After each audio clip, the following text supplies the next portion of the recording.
Hola, ¿qué tal? ¿Cómo andan? Espero que todo bien por allí en esta nueva semana de lectiva. Bueno, vamos entonces a hablar esta vez del tema que tiene que ver con la parte ecológica. Vamos a hablar mucho de bioremediación en este caso, ¿no? Y el primer tema que nos compete en este momento es la degradación de la celulosa. La celulosa, como ya les he dicho antes, no solamente en este curso, sino en cursos anteriores, es el biopolímero más abundante sobre el planeta. ¿Sí? Entonces, bueno, por supuesto, existe en abundancia, tiene mucha potencialidad biotecnológica, pero también es fuente de muchos desechos, ¿no? Y entonces, bueno, para mitigar, ayudar a procesar esos desechos, bueno, hay que entender bien cómo es eso de la degradación de la celulosa. ¿Ok? Entonces, bueno, vamos a hablar un poquito acerca de ese tema tan interesante. Primero tenemos que entender cómo se une la celulosa. La celulosa, bueno, está unida a través de monosacáridos, a través de enlace, por supuesto, glucosídico. Son moléculas de glucosa que se van uniendo una detrás de otra y formando cadenas, ¿no? Por supuesto, de ese monosacárido. Esas cadenas se van uniendo, ¿ok? Y la unión de todas esas cadenas forma lo que se conoce como las microfibrillas, ¿ok? Y esas microfibrillas, bueno, son de difícil acceso por parte de las enzimas que son capaces de degradarlas, que son las celulasas. Ya vamos a hablar de esas celulasas, quién las produce en mayor cantidad. Entonces, bueno, cabe prever que para poder degradar la celulosa, entonces probablemente vamos a necesitar tratarla de alguna manera, porque cuando se encuentra en esta forma cristalina, ¿ok? Dentro de su constitución natural, es muy difícil que una enzima por acá pueda tener algún tipo de acceso libre, ¿no? O capaz sí lo tiene, pero no es tan bueno. Si uno lo ayuda haciendo cortes previos, rompiéndola de cierta manera, para que las enzimas tengan más acceso al interior de la microfibrilla, entonces, bueno, va a ser más fácil la degradación de esa celulosa en sus azúcares fermentables, que es una de las cosas que se quiere lograr con esto, ¿no? Entonces, bueno, eso es lo que tenemos que ver allí. Ya dije entonces, bueno, que la celulosa y la hemicelulosa son los biopolímeros más abundantes, especialmente la celulosa. Representan gran parte de los desechos de productos de desecho y se debe ser dirigida en los azúcares constituyentes, también se lo dije, es económica pero difícil de degradar. Es un problema grave que tiene la celulosa. Tiene mucho potencial como productor de azúcares fermentables, pero lamentablemente no es fácil de degradar. ¿Okay? Se debe retirar la hemicelulosa y otros componentes, como por ejemplo la lignina, siempre en material vegetal. Muchas veces la celulosa, la hemicelulosa y la lignina vienen juntos y entonces hay que tratar de separarlos para poder obtener solamente la celulosa a partir de allí. ¿Okay? Les he hablado de la celulosa como productor de azúcares fermentables, pero la celulosa o derivados de la celulosa tienen muchos usos industriales, como espesante, la carboximetilcelulosa, entre otros derivados de la celulosa, pueden tener funciones bien importantes dentro de la industria. Entonces, bueno, esa degradación puede ser mecánica, puede ser térmica, incluso puede ser también enzimática. ¿Okay? Entonces, bueno, hay que ver cuál es la mejor metodología para poder entonces hacer la degradación lo más eficiente posible. Aquí están los tipos de degradación de celulosa. Puede ser en ácido concentrado. De hecho, antes de un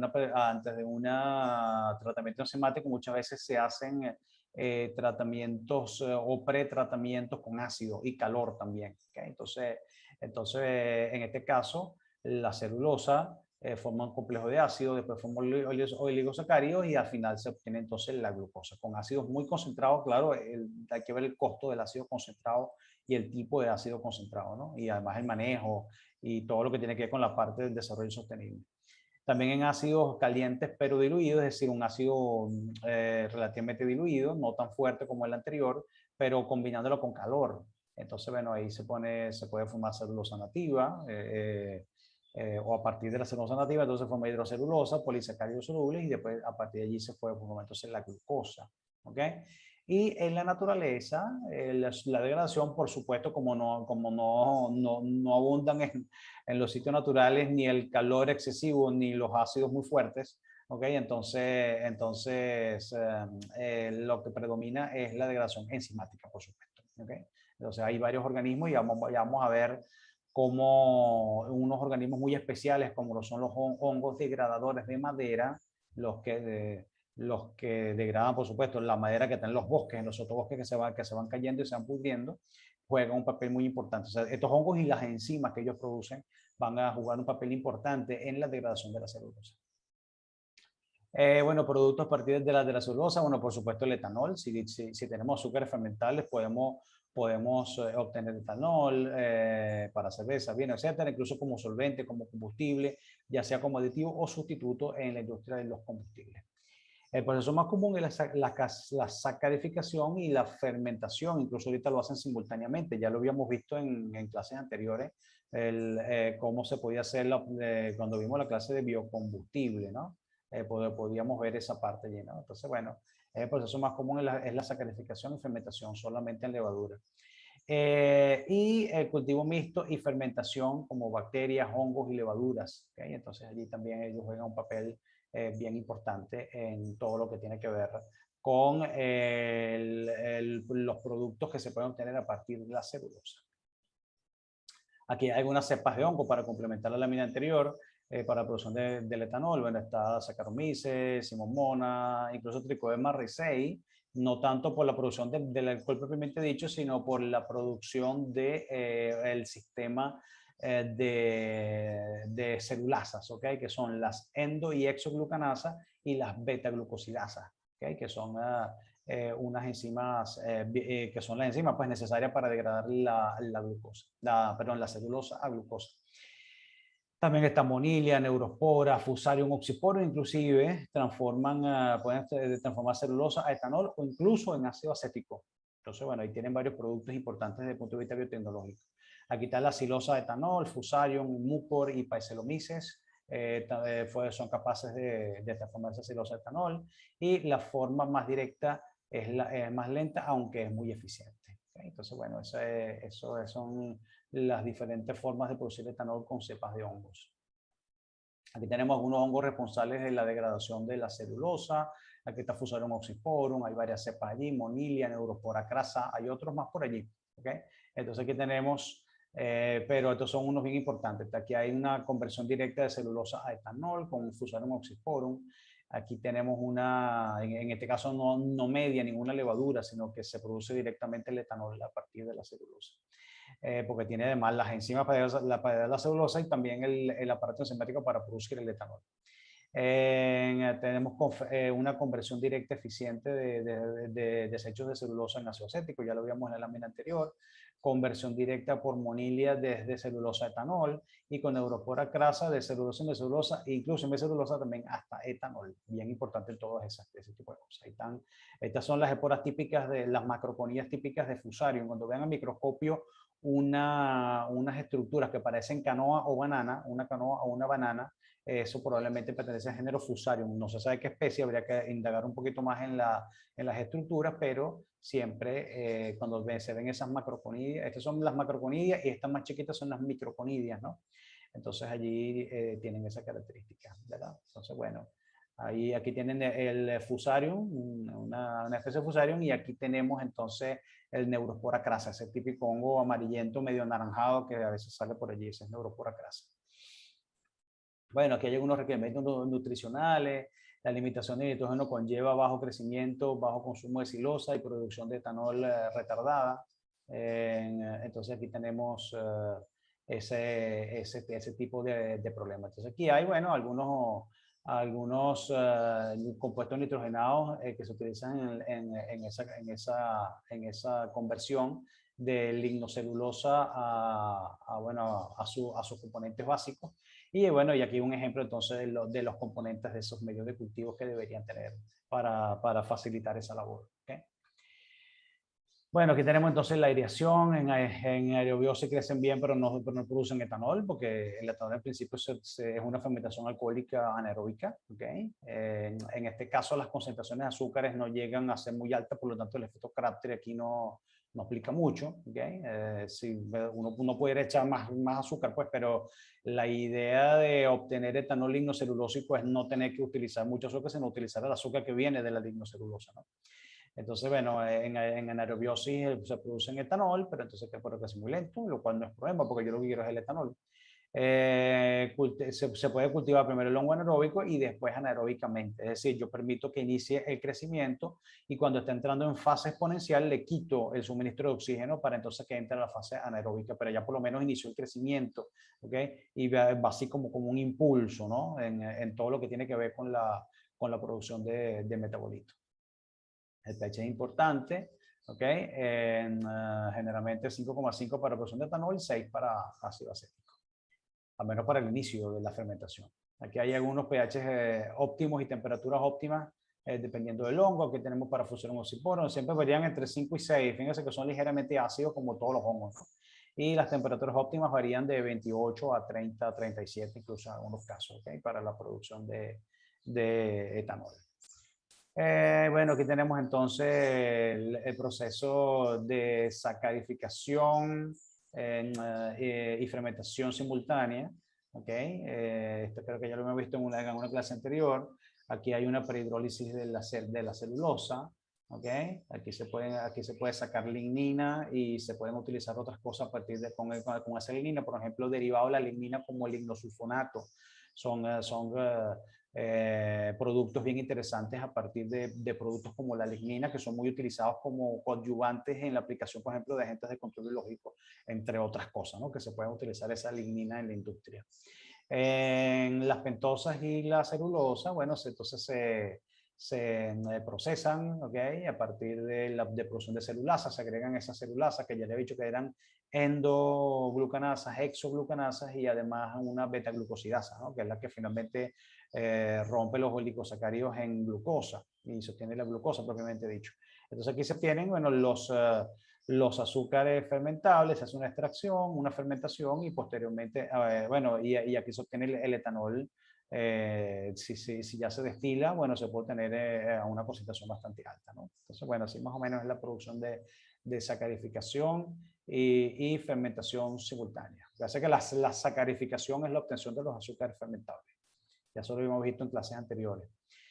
Bueno, aquí tenemos algunas actividades de algunas enzimas importantes para Trichoderma raceyi. Trichoderma raceyi es uno de los hongos más productores de celulasa y muy utilizado en la industria para precisamente producir estas enzimas en la industria de la producción del bioetanol, ¿no? Entonces, bueno, esas celulasa se obtienen a partir de esos hongos y aquí tenemos entonces, aquí hay unas actividades, celulasa, beta-glucosidasa, los tiempos necesarios, porcentaje de etanol que se puede obtener, ¿ok? Los miligramos de glucosa hidrolizada y el pH final al cual se va a encontrar, ¿no? Bueno, algunos datos importantes de cómo se produce entonces ese producto tan importante y algunas actividades enzimáticas que están relacionadas con este. Aquí está entonces la degradación de la lignocelulosa, ¿okay? La lignina. Entonces, bueno, tenemos que la celulosa y mesosa están íntimamente asociadas a la lignina, ya se lo había mencionado. Solo pocos organismos pueden degradarla. ¿Okay? ¿Por qué? Porque no sé si han visto la molécula de lignina. La molécula de lignina es una cosa gigantesca con anillos aromáticos. Bueno, es una cosa súper complicada, ¿no? Entonces, bueno, allí hay que buscar los organismos necesarios que logran entonces degradar esa lignina, ¿ok?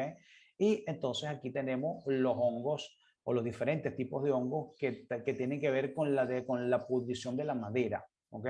Que son de tres tipos principalmente, de la pudrición blanca, ¿ok? Los de la pudrición blanda, blandito, flojito, ¿ok? Y de la pudrición marrón, ¿ok? Entonces allí, en ese caso, son los tres tipos de pudriciones de la madera o hongos de putrefactores de la madera que podemos conseguir en la naturaleza. ¿Okay? Bueno, aquí hay unos hongos degradadores de lignina, su acción y su distribución. Entonces aquí tenemos el tipo, aquí tenemos lo de la pudrición blanca, esta es de la pudrición marrón y esta es la pudrición blanda, ¿no? Esto que están acá. Aquí estos son bacidomicetos, estos generalmente son ascomicetos y deuteromicetos, ¿ok? Aquí hay algunos ejemplos, está el faneroquete, pleurotus. Este producto también es uno de los que se utiliza en gastronomía, ¿no? El pleurotus striatus, se acuerdan de él, ¿no? Y aquí hay varios, Pacateomium, Filafora, hay varios allí, ¿no? Y sus acciones, bueno, esto mineraliza en lignina, hasta CO2, esto que está aquí modifica la lignina, por desmetilación y hidroxilación limitada de los anillos aromáticos y alguna modificación en la lignina a partir de esto, ¿no?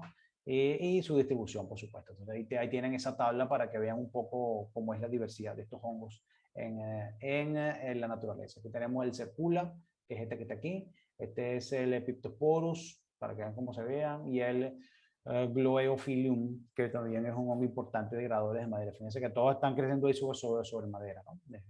Ellos, bueno, juegan, por supuesto, un papel muy importante en el reciclaje de nutrientes en los bosques, ¿no? Porque ustedes cuando van a los bosques, casi todos ustedes han ido seguramente, bueno, a veces consiguen ramas que están duras todavía, pero de repente pisan una y resulta que parece que fuera una esponja, un anime, ¿no? Todo flojito, todo blandito. Esos son hongos degradadores de madera. Bueno, también hay termitas metidas allí, pero generalmente hay unos hongos que son los de la pudrición blanda, que son los que entonces generan esa pudrición y por supuesto el reciclaje de nutrientes para el resto de los organismos que se encuentran en ese bosque. ¿Okay? Aquí hay otro, aquí está el feneroquete y aquí está el Trametes versicolor, ¿no? Para que lo vean un poco cuáles son esas características y cómo lo pueden ver en la naturaleza. Bueno, aquí hay algunas enzimas relacionadas con la degradación de la madera. No voy a leer la tabla completa, se la voy a dejar para que la vean un poquito, revísenla y tenganla a la mano a la hora de hacer la evaluación de esta parte. ¿Ok? Es bien importante que lo vean, ¿no? Aquí les dejo sí la pista, la leyenda de cada una, de qué significa cada una de estas enzimas. La LIP, esta que está acá es la lignina peroxidasa, la MNP es la manganeso peroxidasa, la VP es la peroxidasa versátil, que es esta que está acá, la LAC significa la casa, o un tipo de la casa, la CDH es celobiosa deshidrogenasa, la GLOX es la glioxaloxidasa, que es esta que está acá, y la AO es la andarilalcohol oxidasa. Son todas enzimas involucradas con la degradación de la madera. Entonces aquí están los cofactores o mediadores que necesitan, ¿ok? Para poder hacer su papel en la degradación de la lignina. Entonces, bueno, esta está una oxidación directa de los anillos fenólicos, esta tiene que ver con las estructuras de la lignina y oxidación por fenoxirradicales, etcétera, etcétera, y algunas referencias si quieren revisarlas. ¿Okay? Entonces, todas esas enzimas están descritas y tienen entonces que ver con la degradación de la madera, celulosa, hemicelulosa y lignina, ¿okay? Esencialmente. Bueno, y aquí están algunos hongos, ¿ok? Y este checklist que está aquí significa cuál de las enzimas están presentes en este hongo, ¿no? Entonces, por lo menos miren, este que está aquí las tiene todas, ¿no? Este que está aquí, ¿quién más las tiene todas? Creo que ningún otro, solamente ese y este que está aquí, estos dos que están acá. ¿Ok? Y esto, bueno, este tiene 3, este tiene 2 solamente, y entonces uno va viendo, dependiendo del tipo de hongo, entonces cuál es el que tiene la mayor cantidad de enzimas o la enzima que nos interesa en un momento particular. ¿Okay? Y bueno, por supuesto la referencia de donde sale esa referencia, bueno, esa información. Bueno, aquí tenemos también algunas especies de oxígeno reactivo y su papel en la degradación de la lignina. Entonces aquí están los radicales hidroxilo OH, aquí está el peroxil, radicales y los radicales superóxido, ¿no? Entonces aquí también están su papel en la degradación de la lignina, ¿no? Tiene que ver con oxidaciones, desmetilaciones, entre otras cosas que hay que hacer en la lignina para poder entonces degradar esas supermoléculas. Yo creo que en esta clase no tengo una foto de lignina, pero métase en Google y busquen lignina, imágenes, y van a ver el monstruo que es esa molécula, una cosa súper difícil de degradar. ¿Okay? Entonces, bueno, ahí hace falta algunas enzimas especiales para poder hacerlo. Bueno, aquí están los hongos, son varios organismos, los hongos degradadores de madera. Los hongos tienen varias ventajas, están Armillaria, Phanerocheta, Ifoloma, Phallus, bueno, hay varios allí, ¿no? Aquí tenemos algunos de esos que están allí. Para que vean cómo son sus estructuras. Generalmente lo van a ver creciendo sobre madera, ¿no? En la naturaleza.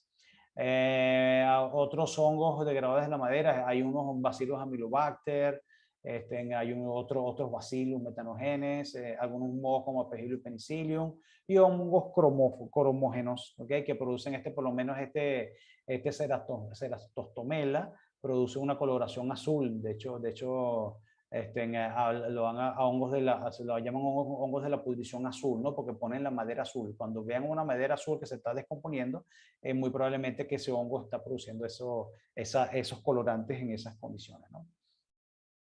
Y están también los hongos de la pudrición blanca o corrosiva, ¿ok? Generalmente se alimentan de la celulosa y hemicelulosa, degradan la lignina y dejan los restos de celulosa blanco, ¿no? Por eso, porque acuérdense que el color marrón de la madera lo da la lignina está fuertemente coloreada, ¿no? Entonces, de un marrón oscuro, ¿ok? Y entonces eso hace que cuando se degrade la lignina, entonces, bueno, por supuesto, la madera queda blanca, ¿no? Porque le eliminas esa coloración marrón allí. Entonces, Tassilaria, Polistictus, y aquí hay algunos de esos hongos que los podemos entonces mostrar en esa foto en el orden correcto. Este es una Silaria, este es el Polistictus y este el Schizophyllum, que es este que está acá abajo. Están justamente en el orden, la foto está en el orden como están colocados en las letras. Bueno, están los hongos de pudrición parda o destructiva seca. En este caso rompe la celulosa, pero deja intacta la lignina. ¿Okay? En este caso, como no hay degradación de la lignina, entonces la pudrición queda parda, queda marrón. ¿Okay? Entonces, eso es una característica también de ese tipo de degradaciones. Aparecen fibras en la dirección de la fibra de los anillos de crecimiento y la madera queda floja además. ¿Okay? Y el hongo ataca la madera seca, humedecida por el hongo, por los rizomorfos. Mínimo un 22% de humedad hace falta. Y Cyanopora y Merulius son hongos que son importantes en este tipo de degradaciones.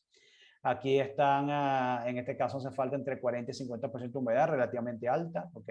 Lencites betulina, bueno, aquí hay otros hongos, varios lencites, lentinus también, coniófora, poria, y hay algunos de esos que están allí para que vean entonces las estructuras. Aquí están los hongos de la pudrición blanda, blanca no, blanda, con D de dedo, ¿ok? Entonces aquí generalmente es madera que está en contacto con el suelo y aquí en este caso son hongos inferiores, no son ni basidiomicetos ni escomicetos, sino que son hongos filamentosos, ¿no? Entonces son hongos inferiores que atacan la celulosa de la pared secundaria en el sentido longitudinal de la fibra, dándole consistencia blanda, parecida a un queso fresco. ¿Okay? Chaetomium es uno de esos hongos que logran entonces hacer esa pudrición blanda. Bueno, entonces por acá entonces hasta aquí la degradación de la madera. Espero que vean la importancia de esta degradación, no solamente desde el punto de vista ecológico, sino también desde el punto de vista industrial. ¿Ok? Para que entonces vean cómo es que ese tipo de procesos nos ayudan desde todo punto de vista, ya sea ecológico, industrial o simplemente para obtener diferentes productos y servicios que nos benefician y nos mejoran la calidad de vida. Bueno, yo creo que por ahora estamos listos. Nos vemos entonces en la próxima. Saludos.